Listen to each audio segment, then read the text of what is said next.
नमस्कार, आप देख रहे हो वाडला एक्सप्रेस। मैं हूं दीपक बौद्ध। आज इस वीडियो में हम आपको बता रहे हैं कि आखिर जो मध्य प्रदेश का मुरैना जो हॉट सीट माना जा रहा था, जहाँ सिमंगल सिंह तोमर चुनाव लड़ रहे भारतीय जनता पार्टी से, बसपा से रमेश गर्ग लड़ रहे थे, वहीं नीतू सिकरवा लड़ रहे हैं कांग्रेस से। अब तीनों के ही मुकाबले में कौन कितना भारी रहा है, ये तो 4 तारीख को रिजल्ट आने के बाद ही मालूम पड़ेगा। तो लगातार बने रही हमारे साथ इस वीडियो में, और कितने वोट कहां पर पड़े, किसके पक्ष में ये मतदान होने वाला है, ये सभी हम इस वीडियो में आपको बता रहे हैं। आप यूट्यूब पर, फेसबुक पर नए हैं तो इंस्टाग्राम पर भी नए हैं तो आप हमें सब्सक्राइब और फॉलो करिए। तो बने रही हमारे साथ, हम आपको ले चलते हैं अंत तक इस लोकसभा में आकर कितना वोट है और कितना डाला गया है। तो बात कर रहे हैं मुरैना सोपोर लोकसभा की।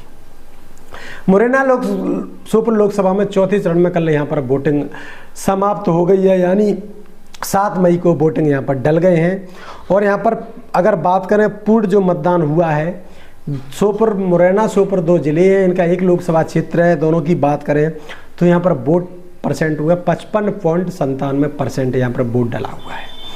बात करें अगर मुरैना जिले की, तो मुरैना जिले में 52.49 यानी 52.49% यानी 52.49% वोट यहाँ पर मुरैना जिले में डला हुआ है।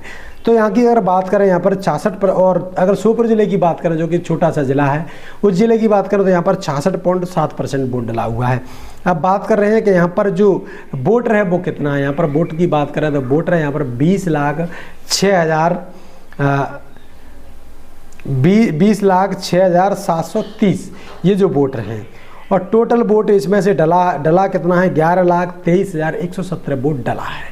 अब बात कर रहे हैं कि इसमें महिलाओं ने कितना डाला है और पुरुषों ने कितना डाला है, तो ये भी हम बात कर रहे हैं। इसमें परसेंटेज की बात कर रहे हैं कि महिला पुरुषों का परसेंटेज क्या रहा है। इसमें बात करें तो यहाँ पर पहली नंबर बात कर रहे हैं हम सोपोर लोकसभा की। सोपोर जो विधानसभा क्रमांक 1 है, सोपोर की बात करें तो यहाँ पर पुरुष हैं 1,33,933 और महिला हैं यहाँ पर 1,25,370 और एक यहाँ पर अंजन कोकल। टोटल वोट की अगर बात करें यहाँ पर तो कुल वोटर हैं यहाँ पर 2,59,304 और 2,54,930 यानी इस प्रकार से वोटर हैं पूरा विजयपुर और सोपोर लोकसभा में। तो सोपोर, विजयपुर, सोपोर दोनों एक ज़िले में आते हैं। और इसका जो वोटर है वो लगातार वोटिंग करते हुए उन्होंने अपना 100% देते हुए उन्होंने वोट यहाँ पर डाला है। 3,39,775 वोट यानी 66% वोटिंग जो हुआ है। मुरैना में जो वोट डला है वो डला है 7,83,342 यानी 52% वोट यहाँ पर डला हुआ है। तो इस प्रकार से जो वोटिंग हुई है उस वोटिंग को लगातार आप समझ सकते हैं कि जो वोटर है वो अपनी भूमिका निभाता हुआ नजर आया है। वोटिंग की जो भूमिका है उसको समझ सकते हैं कि वोटिंग लगातार यहाँ पर कम हुई है। तो मुरैना की जो वोटिंग है वो बेहद कम देखने के लिए मिली है, क्योंकि मुरैना में सिर्फ 52%, 52.5% मतदान होना, यानी कहीं ना कहीं जो अन्य वर्ग है उन्होंने, यहाँ की प्रत्याशी की बात करें तो यहाँ पर एक ही वर्ग से छत्तीस वर्ग के 2 प्रत्याशी, यानी एक ठाकुर वर्ग से जो 2 प्रत्याशी नीतू सिकरवा और सिमंगल सिंह तोमर, यानी 2 यहाँ पर जो एक ही जाति के 2 लोग हैं। तो उनको देखकर यह लग रहा था कि भाई इस प्रकार का वोट है तो वोट लगातार आगे बढ़ेगा, लेकिन वोट नहीं बढ़ पाया। अब एक जाति से बात करें तो यहाँ पर यहाँ पर थे वैश्य वर्ग के रमेश गर्ग बहुजन समाज पार्टी से प्रत्याशी थे, और उनकी बात कर रहे हैं हम। तो उनका जो वोट है वो शहरों में पाया जाता है। तो शहरों का वोट की बात करें तो शहरों में वोटिंग अच्छी हुई है यहाँ पर। अब इस वोटिंग से कितना फ़र्क पड़ने वाला है ये आप समझ सकते हैं। ग्रामीण में और शहर की वोटिंग में दोनों में अंतर आपको बता देते हैं कि शहर की वोटिंग में और ग्रामीण की वोटिंग में आखिर अंतर क्या रहा है। तो 2024 के इस लोकसभा चुनाव में इतना कम परसेंट वोटिंग जो हुआ है, यानी पिछली बार थोड़ा सा इससे ज़्यादा था और इस बार बहुत कम वोट मिला है। तो इन वोटरों को देखकर लगातार लग रहा है कि 2024 में वोटिंग कम होने से, यानी सत्ताधारी पक्ष है उसको यहाँ पर कम वोट मिले हैं, तो फिर कहीं ना कहीं एक बदलाव की राजनीति लगती हुई नजर आ रही है। बाजी कोई भी मार सकता है, बसपा भी मार सकती है, कांग्रेस भी मार सकती है, भाजपा भी मार सकती है, लेकिन कम वोटिंग होने से राजनीतिक पंडितों का बात एक ही सामने आता है कि कहीं ना कहीं जो वोटर है वो सत्ताधारी पार्टी के अनुरूप नहीं है। यानी यहाँ पर भाजपा को नहीं मिल सकता है जो समर्थन है, वो समर्थन मिल सकता है तो कांग्रेस को मिल सकता है या बसपा को मिल सकता है। तो भारतीय जनता पार्टी के लिए मुश्किलें पैदा हैं। सिर्फ सोपुर क्षेत्र में उनका वोटर माना जा रहा है कि सोपुर में वोटिंग भारतीय जनता पार्टी की ज़्यादा हो सकती है, लेकिन कांग्रेस की भी कहीं पीछे नहीं रही है।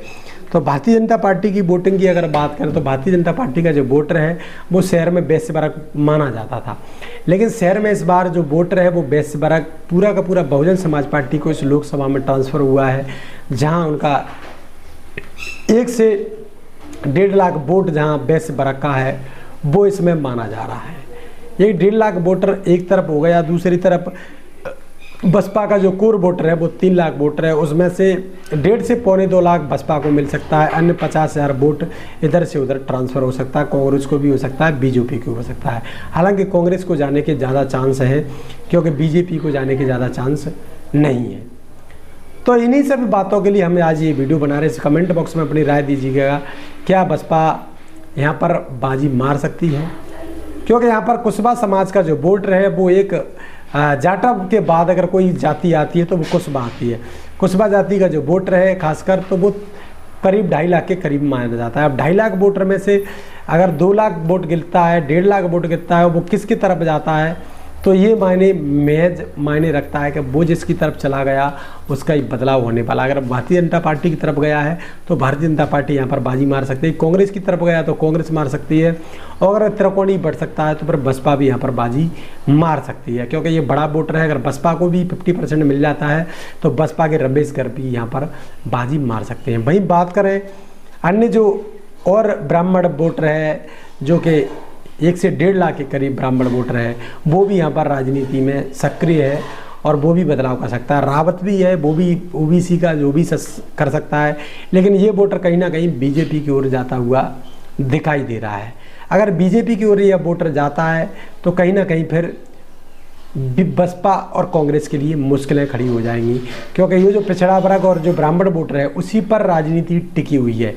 क्योंकि एक तरफ जो पुराने वोटर हैं, जो बसपा का वोटर है वो गुमराह ज़्यादा नहीं होता है। बसपा का वोटर 10, 20, 50 हज़ार का अंतर हमेशा पड़ता रहा है, कभी कम कभी ज़्यादा। पिछले चुनावों की अगर बात करें तो यहाँ पर मुरैना लोकसभा से जो चुनाव लड़े थे, फरीदाबाद से आकर यहाँ करतार सिंह भड़ाना चुनाव लड़े, उनको भी 1.25 लाख से अधिक वोट मिला।